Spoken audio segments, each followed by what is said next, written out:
जय श्री कृष्णा दोस्तों। आज का हमारा टॉपिक है 18 पुराण, उनके नाम और उनका संक्षिप्त परिचय। तो आइए जानते हैं। पुराण शब्द का अर्थ है प्राचीन कथा। पुराण विश्व साहित्य के प्राचीनतम ग्रंथ है। उनमें लिखित ज्ञान और नैतिकता की बातें आज भी प्रासंगिक, अमूल्य तथा मानव सभ्यता की आधारशिला है। वेदों की भाषा तथा शैली कठिन है। पुराण उसी ज्ञान के सहज तथा रोचक संस्करण है। उनमें जटिल तथ्यों को कथाओं के माध्यम से समझाया गया है। पुराणों का विषय नैतिकता, विचार, भूगोल, खगोल, राजनीति, सांस्कृतिक, सामाजिक परंपराएं, विज्ञान तथा अन्य विषय हैं। विशेष तथ्य यह है कि पुराणों में देवी देवताओं, राजाओं और ऋषि मुनियों के साथ साथ जन साधारण की कथाएं भी उल्लेख करी गई हैं, जिससे पौराणिक काल के सभी पहलुओं का चित्रण मिलता है। महर्षि वेद व्यास ने 18 पुराणों का संस्कृत में संकलन किया। ब्रह्मा, विष्णु तथा महेश्वर उन पुराणों के मुख्य देव हैं। त्रिमूर्ति के प्रत्येक भगवान स्वरूप को 6 पुराण समर्पित किए गए हैं।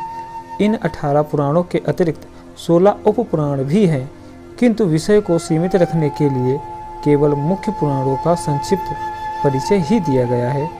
इस मुख्य पुराणों का वर्णन इस प्रकार है। ब्रह्म पुराण। ब्रह्म पुराण सबसे प्राचीन है। इस पुराण में 246 अध्याय तथा 14,000 श्लोक हैं। इस ग्रंथ में ब्रह्मा की महानता के अतिरिक्त सृष्टि की उत्पत्ति, गंगा अवतरण तथा रामायण और कृष्णावतार की कथाएं भी संकलित हैं। इस ग्रंथ से सृष्टि की उत्पत्ति से लेकर सिंधु घाटी सभ्यता तक की कुछ न कुछ जानकारी प्राप्त की जा सकती है। नेक्स्ट है पद्म पुराण। पद्म पुराण में 55,000 श्लोक हैं और यह ग्रंथ 5 खंडों में विभाजित है, जिनके नाम सृष्टिखंड, स्वर्गखंड, उत्तरखंड, भूमिखंड तथा पाताल खंड है। इस ग्रंथ में पृथ्वी, आकाश तथा नक्षत्रों की उत्पत्ति के बारे में उल्लेख किया गया है। 4 प्रकार से जीवों की उत्पत्ति होती है, जिन्हें उदिभज, स्वयजज, अंडज तथा जरायुज की श्रेणी में रखा गया है। यह वर्गीकरण पूर्णतः वैज्ञानिक है। भारत के सभी पर्वतों तथा नदियों के बारे में भी विस्तारित वर्णन है। इस पुराण में शकुंतला, दुष्यंत से लेकर भगवान राम तक के कई पूर्वजों का इतिहास है। शकुंतला दुष्यंत के पुत्र भरत के नाम से हमारे देश का नाम जम्बू द्वीप से भतखंड और पश्चात भारत पड़ा।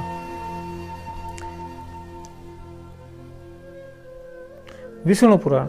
विष्णु पुराण में 6 अंश तथा 23,000 श्लोक हैं। इस ग्रंथ में भगवान विष्णु, बालक ध्रुव तथा कृष्णावतार की कथाएं संकलित हैं। इसके अतिरिक्त सम्राट पृथु की कथा भी शामिल है, जिसके कारण हमारी धरती का नाम पृथ्वी पड़ा। इस पुराण में सूर्यवंशी तथा चंद्रवंशी राजाओं का इतिहास है। भारत की राष्ट्रीय पहचान सदियों पुरानी है, जिसका प्रमाण विष्णु पुराण के निम्नलिखित श्लोक में मिलता है। उत्तरम यत् समुद्रस्य हिमांद्रस्य दक्षिणम वर्षदद भारतम नाम भारती यत्र संतति। साधारण शब्दों में इसका अर्थ है कि वह भौगोलिक क्षेत्र जो उत्तर में हिमालय तथा दक्षिण में सागर से घिरा हुआ है, भारत देश है तथा उसमें निवास करने वाले सभी जन भारत देश की ही संतान है। भारत देश और भारतवासियों की इससे स्पष्ट पहचान और क्या हो सकती है। विष्णु पुराण वास्तव में एक ऐतिहासिक ग्रंथ है। शिव पुराण। शिव पुराण में 24,000 श्लोक हैं तथा यह 7 संहिताओं में विभाजित है। इस ग्रंथ में भगवान शिव की महानता तथा उनसे संबंधित घटनाओं को दर्शाया गया है। इस ग्रंथ को वायु पुराण भी कहते हैं। इसमें कैलाश पर्वत, शिवलिंग तथा रुद्राक्ष का वर्णन और महत्व, सप्ताह के दिनों के नामों की रचना, प्रजापतियों तथा काम पर विजय पाने के संबंध में वर्णन किया गया है। सप्ताह के दिनों के नाम हमारे सौर मंडल के ग्रहों पर आधारित हैं और आज भी लगभग समस्त विश्व में प्रयोग किए जाते हैं। नेक्स्ट है भागवत पुराण। भागवत पुराण में 18,000 श्लोक हैं तथा 12 स्कंध हैं। इस ग्रंथ में आध्यात्मिक विषयों पर वार्तालाप है। भक्ति, ज्ञान तथा वैराग्य की महानता को दर्शाया गया है। विष्णु और कृष्ण अवतार की कथाओं के अतिरिक्त महाभारत काल से पूर्व के कई राजाओं, ऋषि मुनियों तथा असुरों की कथाएं भी संकलित हैं। इस ग्रंथ में महाभारत युद्ध के पश्चात श्री कृष्ण का देह त्याग, द्वारिका नगरी के जलमग्न होने और यादव वंशियों के नाश तक का विवरण भी दिया गया है। नेक्स्ट है नारद पुराण। नारद पुराण में 25,000 श्लोक हैं तथा इसके 2 भाग हैं। इस ग्रंथ में सभी 18 पुराणों का सार दिया गया है। प्रथम भाग में मंत्र तथा प्रत्यु पश्चात के क्रम आदि के विधान है। गंगा अवतरण की कथा भी विस्तार पूर्वक दी गई है। दूसरे भाग में संगीत के 7 स्वरों, सप्तक के मंत्र, मध्य तथा तार स्थानों, मूर्छनाओं, शुद्ध एवं कूट तानों और स्वरमंडलों का ज्ञान लिखित है। नेक्स्ट है मार्कंडेय पुराण। अन्य पुराणों की अपेक्षा यह छोटा पुराण है। मार्कंडेय पुराण में 9,000 श्लोक तथा 137 अध्याय हैं। इस ग्रंथ में सामाजिक न्याय और योग के विषय में ऋषि मार्कंडेय तथा ऋषि जैमिनी के पद्य वार्तालाप है। इसके अतिरिक्त भगवती दुर्गा तथा श्री कृष्ण से जुड़ी हुई कथाएं भी संकलित हैं। अग्नि पुराण। अग्नि पुराण में 383 अध्याय तथा 15,000 श्लोक हैं। इस पुराण को भारतीय संस्कृत का ज्ञान कोश कह सकते हैं। इस ग्रंथ में मत्स्यावतार, रामायण तथा महाभारत की संक्षिप्त कथाएं भी संकलित हैं। इसके अतिरिक्त कई विषयों पर वार्तालाप है, जिनमें धनुर्वेद, गंधर्व वेद तथा आयुर्वेद मुख्य हैं। धनुर्वेद, गंधर्व वेद तथा आयुर्वेद को उपवेद भी कहा जाता है। नेक्स्ट है भविष्य पुराण। भविष्य पुराण में 129 अध्याय हैं तथा 28,000 श्लोक हैं। इस ग्रंथ में सूर्य का महत्व, वर्ष के 12 महीनों का निर्माण, भारत के सामाजिक, धार्मिक तथा शैक्षिक विधानों का आदि कई विषयों पर वार्तालाप है। इस पुराण में सांपों की पहचान, विष तथा विषदंश संबंधी महत्वपूर्ण जानकारी भी दी गई है। इस पुराण की कई कथाएं बाइबल की कथाओं से भी मेल खाती है। इस पुराण में पुराने राजवंशों के अतिरिक्त भविष्य में आने वाले नंद वंश, मौर्य वंशों, मुगल वंश, छत्रपति शिवाजी महाराज और महारानी विक्टोरिया तक का वृत्तांत भी दिया गया है। ईसा के भारत आगमन तथा मोहम्मद और कुतुबुद्दीन ऐबक का जिक्र भी इस पुराण में दिया गया है। इसके अतिरिक्त विक्रम बेताल तथा बेताल 25 की कथाओं का विवरण भी है। सत्यनारायण कथा भी इसी पुराण से ली गई है। यह पुराण भी भारतीय इतिहास का महत्वशाली स्रोत है, जिस पर शोध कार्य करना चाहिए। नेक्स्ट है ब्रह्मवैवर्त पुराण। ब्रह्मवैवर्त पुराण में 18,000 श्लोक तथा 218 अध्याय हैं। इस ग्रंथ में ब्रह्मा, गणेश, तुलसी, सावित्री, लक्ष्मी, सरस्वती तथा कृष्ण की महानता को दर्शाया गया है तथा उनसे जुड़ी हुई कथाएं संकलित हैं। इस पुराण में आयुर्वेद संबंधी ज्ञान भी संकलित है।